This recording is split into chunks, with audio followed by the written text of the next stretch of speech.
আসলে গাজায় যে অমানবিকতা হয়েছে, যত রক্ত দেখেছি, সেদিনটা আমার মনে হয় পুরা পৃথিবীর মানুষের হৃদয়টা কেঁপে উঠেছিল।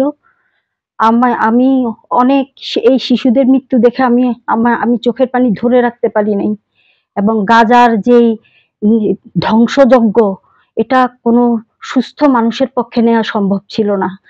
আমি একজন শিক্ষকের পাশাপাশি আমি একজন লেখক। আমি লেখালেখি করি। আমি বিভিন্ন পত্র-পত্রিকায় লিখি, আমার বই আছে। আমি আসলে আমার লেখকের জায়গা থেকেই আমি ফেসবুকে টুকটাক স্ট্যাটাস দেই। তো সেইরকম একটা আবেগঘন মুহূর্তে আমি আমার এই স্ট্যাটাসটা দিয়েছিলাম।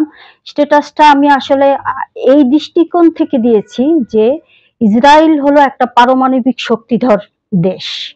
আর গাজা, ফিলিস্তিন কিন্তু শুধু হাতের অস্ত্র।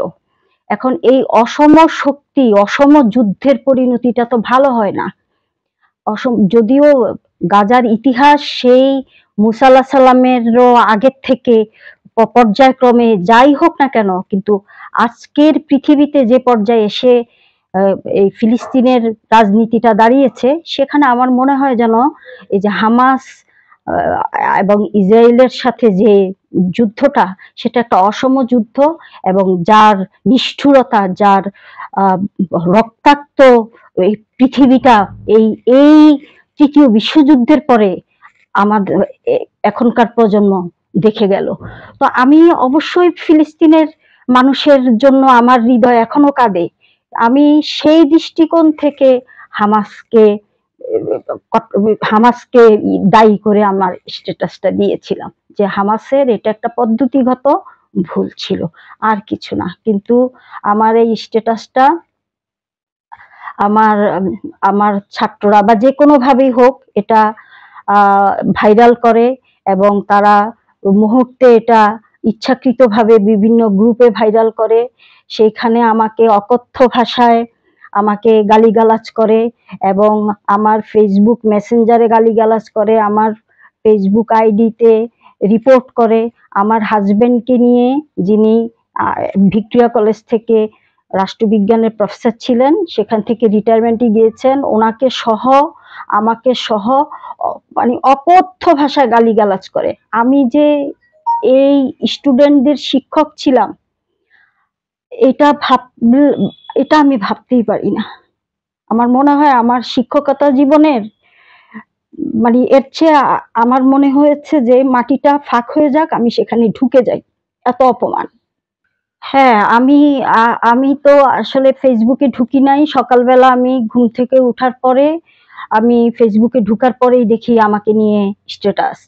এরপরে আমাকে বিভিন্ন জন ফোন দিতে থাকলো, আমার বন্ধুরা, যে তুমি কিন্তু আজকে কলেজে যাবা না, তোমার বিরুদ্ধে কিন্তু মব হবে। আবার আমার কুমিল্লারও কিছু সুশীল জন আমাকে ফোন দিয়ে বলল যে আপনি যাবেন না কলেজে, আপনার বিরুদ্ধে কিন্তু ওরা আপনি মবের মুখোমুখি হইতে পারেন। আমি তো ঠান্ডাড হয়ে গেলাম। আমি বুঝতেই পারি নাই যে আমার ভুলটা কোথায় ছিল। আমার ভুলটা কোথায় ছিল, আমি তো সে ধরনের কোনো কিছু প্রকাশ করি নাই। তারপরও আমার হাজবেন্ড পরিস্থিতি দেখে সে খুব ভয় পেয়ে গেল। সে ভাবলো যে আমাকে বোধহয় ওরা মেরেই ফেলবে। তখন সে বলে যে তুমি তাড়াতাড়ি একটা স্ট্যাটাস দাও, ক্ষমা চাই স্ট্যাটাস দাও। আসলে আমার মানে সেই মুহূর্তে আমি কি করব আমি বুঝে উঠতে পারতেছিলাম না। তখন আমি তাড়াতাড়ি একটা ক্ষমা চেয়ে আমি একটা স্ট্যাটাস দেই। ওই গ্রুপগুলিতেও দেই, ২টা গ্রুপে যেখানে আমি মেম্বার। তো ওই ওই ওই স্ট্যাটাস দেওয়ার পরও ওখানেও আমাকে অকথ্য ভাষায় গালিগালাজ করছে। অকথ্য ভাষায় গালিগালাজ করছে। আমি মানসিকভাবে সেগুলি নিতে পারছি না। আমি তো একজন শিক্ষক। আমি ওদের এই সমস্ত ল্যাঙ্গুয়েজ, এই সমস্ত মানে ছাত্ররা কিভাবে এত খারাপ কথা বলতে পারে, এটা আমি ভাবতেই পারি না।